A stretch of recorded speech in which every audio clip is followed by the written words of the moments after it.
நம்ம தமிழ் சினிமால செகண்ட் இன்னிங்ஸ்ல களமிறங்கி சூப்பர் ஹிட் கொடுத்த நடிகர்கள் யாரெல்லாம் தெரியுமா? லிஸ்ட்ல நம்ம ஃபர்ஸ்ட் பார்க்க போறது விஜயன். கிழக்கே போகும் ரயில் படத்தின் மூலமா தமிழ் சினிமால அறிமுகமானவர் தான் இவரு. அதை தொடர்ந்து பல படங்கள்ல வில்லனா நடிச்சு மக்கள் மத்தியில ரொம்ப ரொம்ப ஃபேமானவர் அப்படின்னு சொல்லலாம். இதை தொடர்ந்து இவர் நடிச்ச படங்கள்லயே உதிரும் பூக்கள் இவருக்கு ஒரு நல்ல பேரை வாங்கி கொடுத்துச்சு. அதுலயும் முக்கியமா சொல்லணும் அப்படின்னா 2007ல 7G ரெயின்போ காலனி படத்துல கதிரோட அப்பாவா இவர் நடிச்சிருப்பாரு. அந்த சீன் இன்னைக்குமே, அதாவது அந்த பையனுக்கு வேலை கிடைச்சதுக்கு அப்புறமா நைட் அவங்க அப்பா பேசுவார்ல, அந்த சீன் இன்னைக்குமே சோசியல் மீடியால வைரலா தான் போயிட்டு இருக்கும். சோ இப்பேற்பட்ட சூப்பரான ஆக்டர் தான் இவர். இந்த மாதிரி முக்கியமான கேரக்டர்ஸ்லாம் பண்ணிட்டு இருக்கக்கூடிய அந்த சமயத்துல தான் உடல்நிலை குறைவால இவர் இறந்து போயிட்டாரு. லிஸ்ட்ல நம்ம அடுத்து பார்க்க போறது பிரதாப் போத்தன். எக்கச்சக்க டேலண்ட் இந்த மனுஷன் கிட்ட இருந்துச்சு அப்படின்னு சொல்லலாம். இவர் கிட்டத்தட்ட 100க்கும் மேற்பட்ட படங்கள்ல நடிகராகவும் நடிச்சிருக்காரு. இதை தள்ளி படங்களை டைரக்ட் பண்ணிருக்காரு, தயாரிச்சிருக்காரு. இவரோட திறமைய மொத்தமா சினிமால காமிச்சிருக்காரு அப்படின்னே சொல்லலாம். தமிழை தாண்டி மலையாள மொழி படங்கள்ல இவர் அதிகமா நடிச்சிருக்காரு. அங்க சிறந்த நடிகருக்கான விருது இவருக்கு நிறைய வாட்டி கிடைச்சிருக்கு. தமிழ்ல குறிப்பா சொல்லணும் அப்படின்னா 2009ல வெளிவந்த படிக்காதவன் படத்துல தனுஷ்க்கு அப்பாவா இவர் நடிச்சிருப்பாரு. இந்த படத்துல தனுஷ்க்கு நிகரா இவரோட காமெடியும் சூப்பராவே இருக்கும். இவரும் தனுஷும் பேசக்கூடிய காட்சிகள் இப்ப பார்த்தாலுமே நார்மல் ஆடியன்ஸ் கூட விழுந்து விழுந்து சிரிப்பாங்க. அந்த அளவுக்கு இவங்க காம்போ இந்த படத்துல அமைஞ்சிச்சு. இப்படிப்பட்ட ஒரு சூப்பரான கலைஞரை நம்ம சினிமா இழந்துடுச்சு அப்படின்னே சொல்லலாம். லிஸ்ட்ல நம்ம அடுத்து பார்க்க போறது பாண்டியன். 90s காலகட்டத்தில் ஒரு சப்போர்ட்டிங் ரோல் பண்ணோம் அப்படின்னாலே பாண்டியனை தான் கூட்டிட்டு வருவாங்க. அந்த அளவுக்கு சூப்பரா நடிச்சு கொடுப்பாராம். ஒரு சில படங்கள்ல இவர் ஹீரோவாவும் நடிச்சிருக்காரு. அதுல பிளாக் பஸ்டர் ஹிட்லாம் இருக்குங்க. இவரோட யதார்த்தமான நடிப்பால மக்களோட மனசுல ஒரு நீங்காத இடத்தை பிடிச்சாரு.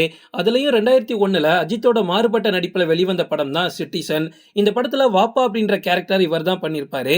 இவரோட நடிப்பு ரசிக்கும் விதமா சூப்பரா அமைஞ்சிடுச்சு. இவரோட இறப்புமே நம்ம தமிழ் சினிமாக்கு ஒரு மிகப்பெரிய இழப்பு தான். லிஸ்ட்ல நம்ம அடுத்து பார்க்க போறது ரகுவரன். நிஜ வாழ்க்கையில ஒரு ஹீரோவாவும் சினிமாவுல ஒரு வில்லனாவும் இருந்தவர் தான் ரகுவரன். ரகுவரனுக்கு கடைசி வரைக்கும் இருந்த ஏக்கம் என்ன தெரியுமா? அவர் சினிமாவுல ஒரு மிகப்பெரிய ஹீரோவாகணும் அப்படின்னு தான் உள்ளவே வந்தாரு. ஆனா கடைசி வரைக்கும் அதை அவரால் ஃபுல்ஃபில் பண்ண முடியாம ஒரு வில்லனாவும் ஒரு சைடு ஆர்டிஸ்டாவும் அவரோட வாழ்க்கை முடிஞ்சு போச்சு. ஆனா ரகுவரன் என்னைக்குமே ஹீரோ தான். ஏன்னா ஹீரோவால கூட அந்த அளவுக்கு ஒரு படத்தை தாங்கி பிடிக்க முடியாது.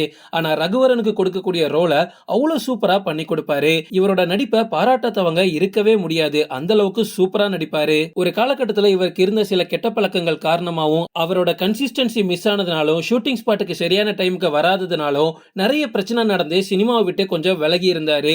அதுக்கப்புறமா செகண்ட் இன்னிங்ஸா தான் சப்போர்ட்டிங் கேரக்டர்ஸ் எல்லாத்தையுமே எடுத்து நடிக்க தொடங்கினாரு. யாரடி நீ மோகினி படத்துல பொறுப்பான அப்பாவா இவர் நடிச்சிருப்பாரு. அந்த கேரக்டர் நம்ம எல்லாருக்குமே ரொம்ப ரொம்ப பிடிக்கும். லிஸ்ட்ல நம்ம அடுத்து பார்க்க போறது விசு. தமிழ் சினிமா ரசிகர்கள் என்னைக்குமே மறக்க முடியாத, ஒருத்தரால கூட வெறுக்க முடியாத ஒரு ஆக்டர் அப்படின்னா விசுன்னு சொல்லலாம். என்னைக்குமே நம்ம தமிழ் சினிமால ஒரு நல்ல தத்துவம் வாய்ந்த ஒரு நல்ல குடும்ப படங்களை தொடர்ந்து இவர் கொடுத்துக்கிட்டே வந்தாரு.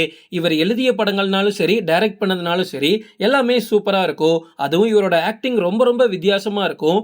இவர் அளவுக்கு நக்கல் பேச்சு யாராலுமே பேச முடியாது. ஒரு கட்டத்துல தொடர்ந்து நிறைய படங்கள்ல ஹீரோவா நடிச்சிட்டு இருந்தவர் செகண்ட் இன்னிங்ஸ்னு ஒன்னு ஆரம்பிக்கும்ல ஒவ்வொருத்தங்களோட கெரியர்ல, அப்படி வரும்போது விசு ஃபுல் அண்ட் ஃபுல்லா சப்போர்ட்டிங் ரோல் எடுத்து பண்ணிட்டு இருப்பாரு. விசு மாதிரி ஒரு நல்ல ஆக்டரோட இறப்பு நம்ம தமிழ் சினிமாக்கு உண்மையாவே மிகப்பெரிய இழப்பா மாறிடுச்சு. ஓகே ஃப்ரெண்ட்ஸ், இதோட நான் இந்த வீடியோ முடிச்சுக்கிறேன். இன்னொரு இன்ட்ரெஸ்டிங்கான வீடியோல நம்ம சந்திக்கலாம். Stay tuned.